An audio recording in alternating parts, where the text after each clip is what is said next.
I believe, I've always believed, that the city council is the voice of the people. It's our job to do what the people want us to do. And I don't know, the people are speaking pretty loud tonight. And I don't think that I want to adopt this budget resolution tonight because there are still some options on the table. I think we're rushing a bit. You know, we received a white paper from Steve back in January 29th, 2008, that told us that we were looking at diminishing revenues. That's public information because it was emailed to the council. And all emails between the city manager and the city council are public information. We knew that we were looking at a drop in budget. We saw it coming. We didn't know how precipitous it would be. But it was at that time that these discussions should have begun, not now. Now, we are where we are, and we can't change that. I think that there are a lot of solutions. Ms. McCauley mentioned we need more creative solutions. Well, I think the most creative solutions come from people when they sit down.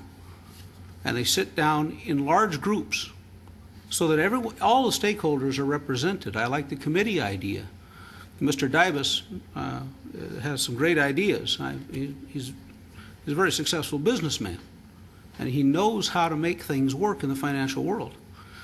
Also, when it comes to budgets, I can tell you that working under Villalta over there was not easy. That's the tightest guy I've ever known. People talk about their experience with budgets. You know, Mike created copper wire deciding which way to spend a penny.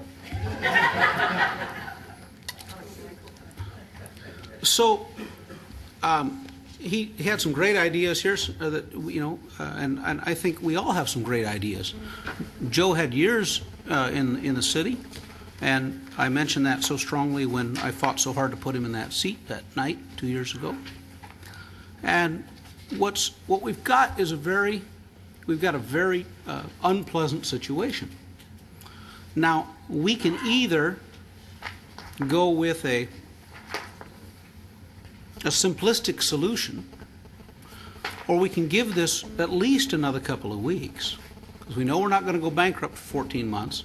We do know we have to stop the burn rate, so we have to balance that. You know, we do know we've got to patch the ship now so it'll stay afloat.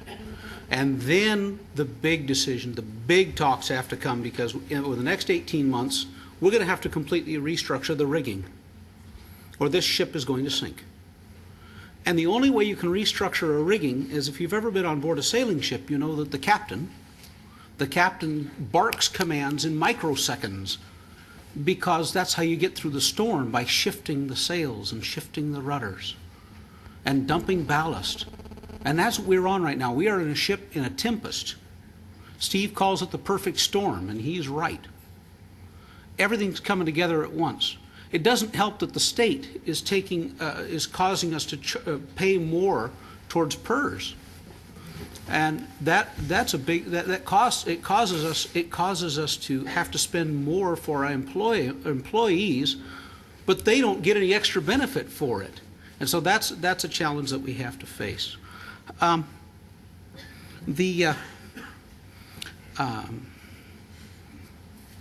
And so right now we got to patch the ship, and we have to do it fast so that the burn rate slows down. You know, there is, you know, creative solutions. I don't know what our equipment level or how much we've dumped from our public works, how many big mowers and trimmers and things. Maybe our public works people could pick up the work that we're paying Ronnie's to do, which is to, you know.